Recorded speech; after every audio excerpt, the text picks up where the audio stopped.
Hello everyone, this is Defense Politics Asia, and this is the Frontline Changes Report for the past 24 hours in the Ukraine war, or the SMO, also known as a slow motion offensive.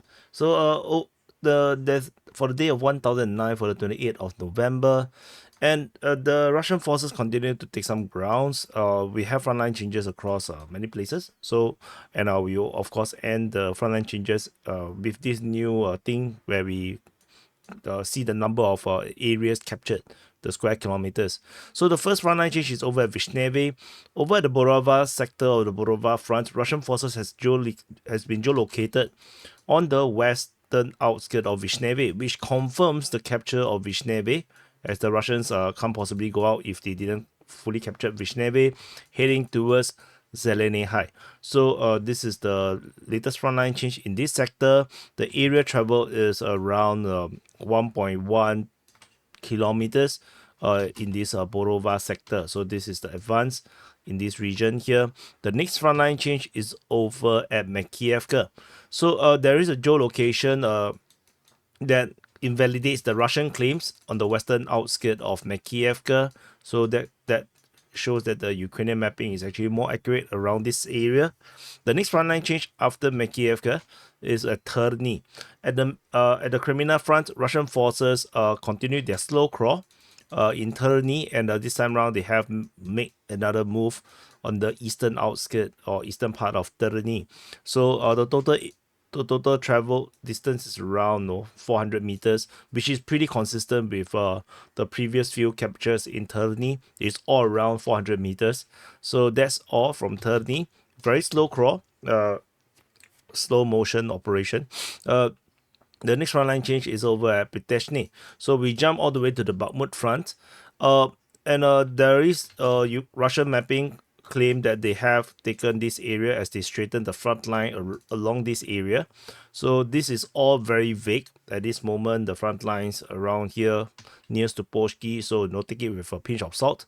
After the Bakhmut region, we jump all the way to the Pokrovsk front. Pokrovsk Pokrovsk front. Anyway, the frontline change is mainly around this area. So at Zovte, Russian forces have captured the rest of Zovte, confirming the full capture of the ice cream store around here. So you can now get free Zovte ice cream around this area here if you are Russian. So that's the area as the Russians continue to hit along the railway line, moving towards Pokrovsk. The further south, I want to keep the arrows there. So further south, the Russians also have captured Pustinka, as the latest Ukrainian mapping shows that the Russian forces have not just captured Pustinka, but actually taken all the western outskirts of Pustinka as well. So pretty significant. And as we move further south towards Pushkine, so let's move these arrows up again. Russian forces have also closed down towards Pushkine from the east, as they captured the entire main tree line on the eastern part of Pushkine. So the battle for Pushkine is about to begin. So that's the front line change along all these areas. The entire front line along this area is pretty long. It's around 7 kilometers. So this is a pretty big front line as the Russians continue to push westward. So, and then the next frontline change after this area, we jump all the way to Kurakhove. At Kurakhove, the Ukrainian mapping have acknowledged the Russian advance here is not an island, but the Russians actually have full connection to it. And the way how they drawn it on this eastern part or central part of Kurakhove is like this. So this is the Russian advance and capture and positions within Kurakhove itself. So that basically, very close to how the way we just draw that triangle, because of the vagueness. So now the front line is getting a bit more, clarified. Put it that way. So, yeah, I will consider maybe I will just move the Russian mapping towards the Ukrainian mapping because, because previously that was just a projection of what could possibly be, because there was just one location and we can't be sure, so we just draw one triangle. So that's Kurakhove. Then around Yelizaveta, we have Ukrainian forces geolocated on the edge of the town. This confirms that at least the Ukrainians still have access to this road. So this changed the front line a little bit. But the this basically is invalidation of Russian claims. There is no objective information like as in like geolocations or Ukrainian disclaimers or Ukraine reports that shows that the Russians have captured the entirety of the Yelizaveta and the forest plantation around here. So the geolocation basically at least invalidates the entire road. And we move on to Trudove.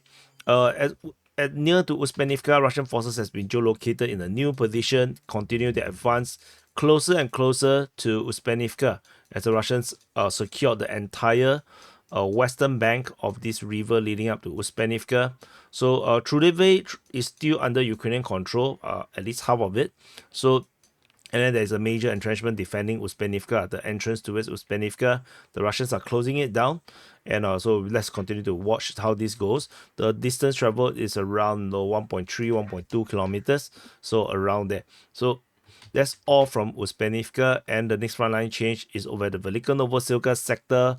Around Rozdone, the Russian forces continue, as I mentioned before, to head towards Novikoma. And they have fully captured Rozdone. Rozdone has fallen to the Russians, and they have also taken a lot of ground south of Rozdone. And this also means that the road next to Rozdone is now unusable, and this caused pretty much logistical problems for the Ukrainian forces north of Velyka Novosilka, as there is no clear roads to go out anymore. They can't go out. They have to go through the small roads, and it's going to be really difficult, which means that the front line along this entire sector is likely going to fall to the Russians in very, very soon if the Ukrainians cannot find another way to reinforce. Tentatively, there is one more way, which is through Novo Ocherituvate around here of Skutne. This is the only way out with the bridge here. So and the Russians definitely is going to go for the bridge. This is definitely the Russian target for this operation around here. So if they are able to encircle the Velyka Novosilka from the north, taking the grounds here, then of course, we're going to see the Battle of Velyka Novosilka very, very soon. So tentatively, that's all we have in this area. And then we go into the area captured, and so the total, so Ukrainians also have some captures around here, around this past 24 hours, right? So the total area advanced by the Ukrainians is around 1.93 square kilometers, with the majority coming from the Svetove front, which is this area here, west of Makiivka, the disclaim, or rather the invalidation of the Russian claims. So that's the main part. So the Russians, the biggest one is actually Velyka Novosilka sector, due to the massive captures around Rozdone. This is as well as west of Novodonetsk. Oh, I haven't covered the Novodonetsk one first. So let's talk about Novodonetsk. So the Russian forces have expanded control west of Novodonetsk, and this means that this salient west of Uruzane is now collapsing as the Russians rush towards Blahodane to form the southern barrier, the southern encirclement of Velyka Novosilka. So this is coming very fast, and the total movement is around 2.8 kilometers distance travel. So this area together with the capture at Rozdone combines to form over 23 square kilometers of capture. So this is a massive advance by the Russian forces in these areas here. So compensating some of the other front line that is now not moving as fast. Pokrovsk is the next biggest due to the captures of the two villages, as well as some further advance around this Selidove sector. So this actually contributes to around 5.56 square kilometers of capture. So this is the area in Pokrovsk front. And so let's count the total Russian capture in this area here. in the past 24 hours, 1.33 plus 0.37 plus 0.33 plus 5.56 plus 0.2 plus 3.35 plus 33.25. So total area captured is 34.39 square kilometers by the Russian forces. So anyway, this is the frontline changes report for the Ukraine war or the special military operation in Ukraine for the past 24 hours. Do press the like button, subscribe. Just now, on this main channel, I published the Syrian civil war sit rep, and then I feel like the click-through rate is much lower, so I decided to republish it on the war channel. I'm not sure if this is a good idea. Maybe I messed it up and I just collapsed the entire video, including this video. I have no freaking idea. Let's see how this algorithm works. So I unlisted the civil war video on this main channel so that I can publish this frontline changes report here. Hopefully, it works. And then, but yeah, I think the Syrian civil war video is gone. Is dead. So anyway, let's see how it goes. Thank you for watching. Press the like button, subscribe, and I'll see you guys in the next update.